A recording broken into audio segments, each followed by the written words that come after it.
اهلا وسهلا بكم اعزائي متابعين قناه المستدير، اهلا وسهلا بكم في فيديو جديد. هنستعرض مع بعض تحليل مباريات النادي الاهلي في بطوله الدوري العام اللي انتهت بفوز النادي الاهلي على بيراميدز 3 اهداف مقابل هدفين. معانا احمد علام وهندردش مع بعض كده في التحليل الفني للمباراه. قول لي يا كابتن احمد، رايك في النادي الاهلي النهارده والاداء بتاعه، كان اداء يعني شايفه تطور مثلا عن المباريات اللي فاتت، ولا النادي الاهلي النهارده لما قابل خصم قوي زي بيراميدز كان الماتش فيه صعوبه؟ والله انا شايف ان الفريقين النهارده كابتن محمد لعبوا مباراه قويه جدا، بالتالي نقدر نقول عليها فعلا مباراه قمه.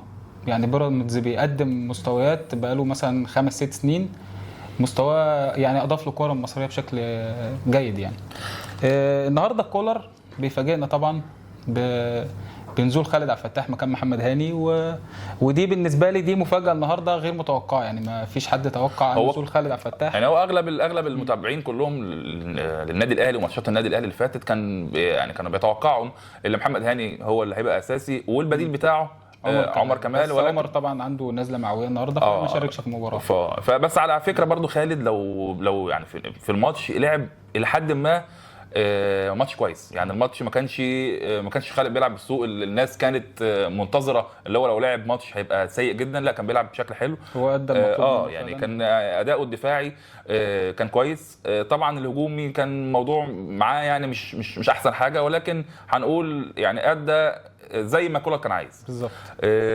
امام عاشور النهارده يعني امام عاشور اكرم توفيق في الشوط الاول، محمد طاهر عليهم علامات استفهام كبيره جدا. بالظبط. غياب برضو تنظيم الخط الدفاعي، برضو النهارده كان خط الدفاع الاهلي مهزوز شويه، او عدم تنظيم، كان فيه برضو عدم تنظيم بخلاف وده اللي ادى للهدف الاول للبيراميدز اللي احنا شفناه. برضو كان بص يعني عايزين نتكلم برضو قلبين الدفاع ربيعه وعبد المنعم، فيهم واحد بيلعب باسلوب ثقه زياده قوي، محمد عبد المنعم، وربيعه بيلعب باسلوب متهور. يعني الاثنين عكس بعض تماما.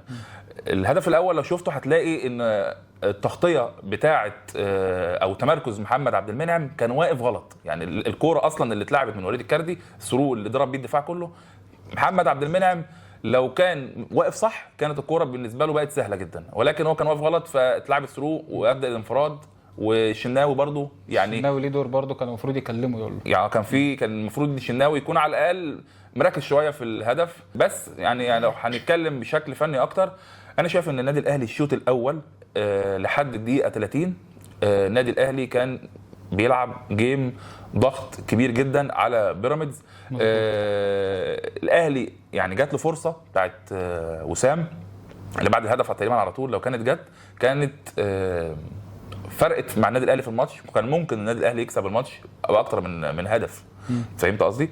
فقول لي برضو انت شايف مين اللاعب. عايز برضو ان حسين الشحات النهارده يعني واخد علامه، يعني هو نجم المباراه وعامل 3 اسيست لوسام. هما الاثنين دويتو مع بعض روعه. هو بقى لهم كذا ماتش فعلا هما الاثنين، وسام يعني حتى هو متسبب في ضربه الجزاء، وسام برضو. انا عايز اقول لك برضو حاجه، يعني ضربه الجزاء ديت يعني انا شايف ان ضربه الجزاء الصراحه يعني ممكن لو حكم مصري ممكن الكره دي تعدي عليه.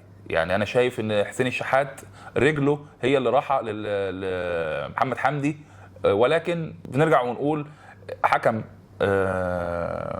مش مصري، فبتلاقي اغلب اللعيبه كلها محدش بيعترض، محدش يعني بيتنرفز في الملعب الحكام.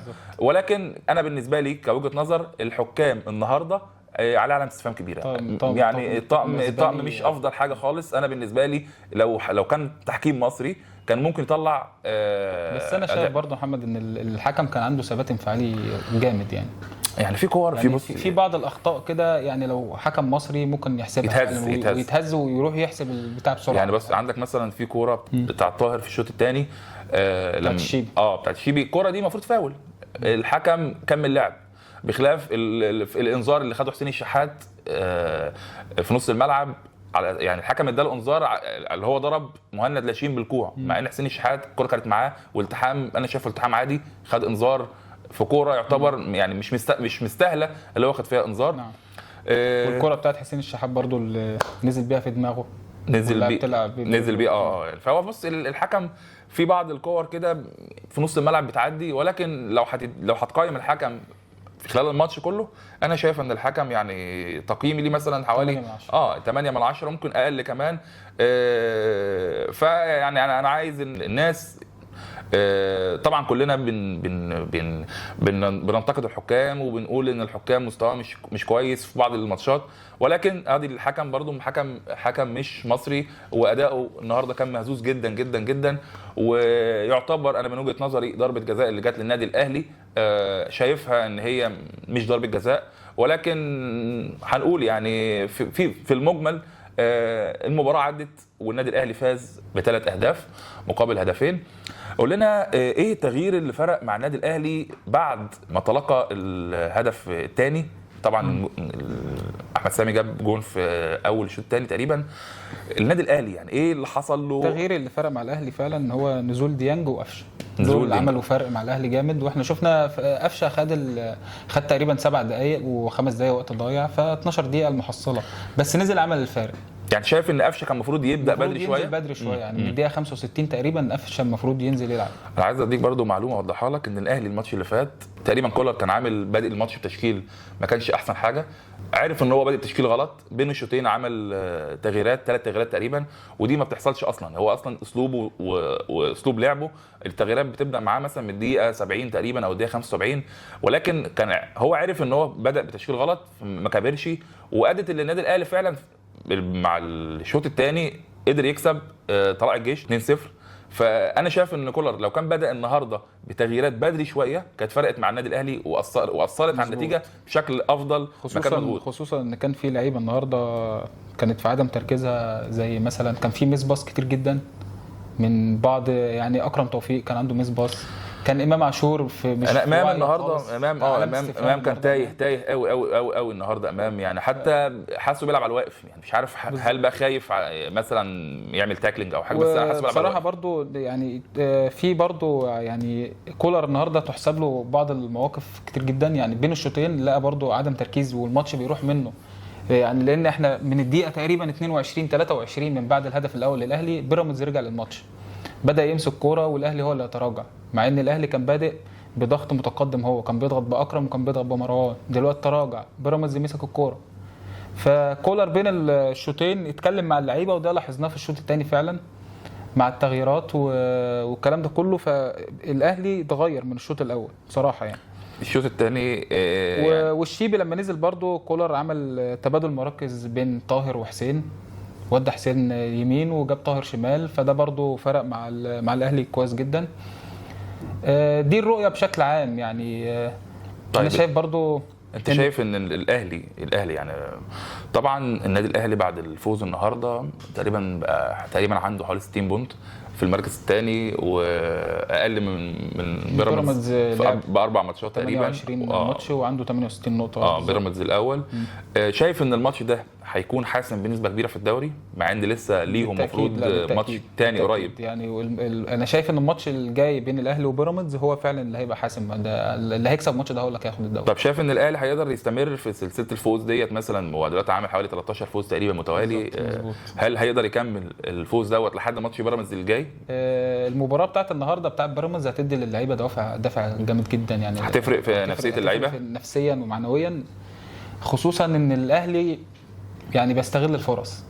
طيب سؤال بقى بشكل تاني، هل شايف ان بيراميدز هيتاثر بنتيجه النهارده وخساره، مع انه كان عامل حوالي 17 ماتش فوز متتالي؟ يعني هل الماتشات اللي جايه اللعيبه مثلا روحها هتبقى مثلا مش بنفس الحماس ونفس الثقه اللي كانوا بيلعبوا بيها الماتشات اللي فاتت وكانوا بيكسبهم؟ انا عايز اقول لك برضو يا محمد ان الاهلي وبيراميدز من اقوى خطوط الهجوم في الدوري حاليا فعلا. يعني بيراميدز جايب 51 هدف في 28 مباراه، في خط هجوم قوي. الاهلي تقريبا جايب حوالي 50 تقريبا في 24 والاهلي داخل فيه، وبرده البيراميدز من اقوى خطوط الدفاع، هم اقوى خط دفاع اصلا بالفعل، يعني هم جايبين يعني داخل فيه 20 هدف في 28 ماتش.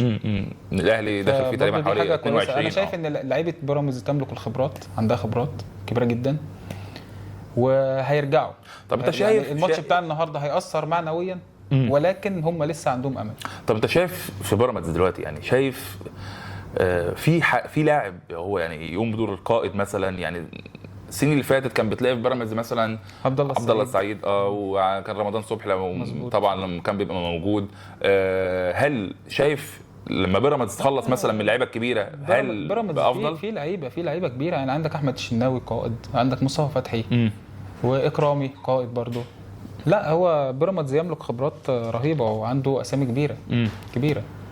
خلاص يعني احنا بشكل عام انا كوجهه نظري النهارده النجم الماتش بالنسبه لي بخلاف حسين الشحات طبعا هو محمد مجدي قفشه. طبعا قفشه نزوله لاعب روح حلوه، يعني لاعب قاعد بره ما عندوش اي مشكله خالص اللي هو يلعب سواء اساسي سواء بديل، تنزله في اخر دقيقتين اخر 5 دقائق، لاعب عارف هو بيعمل ايه، عارف اللي هو هينزل هيخلص الماتش ازاي.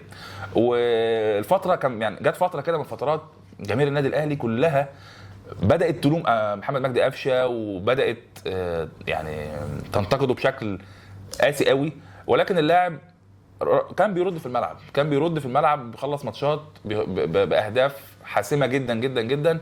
اتمنى ان الهدف دوت يكون يعني سبب في رجوع محمد مجدي قفشه للتشكيل الاساسي للنادي الاهلي الفتره اللي جايه ويفرق معاهم في بطوله الدوري. شكرا طبعا لكل تابعنا وشاف الحلقه، هنستنى تعليقاتكم في الكومنتات وتابعونا في حلقات جايه كتير، هنتكلم وهنحلل مع بعض سواء مباريات النادي الاهلي او نادي الزمالك. استنونا في حلقات جايه. كان معاكم محمد رمضان واحمد علام. شكرا انتظرونا.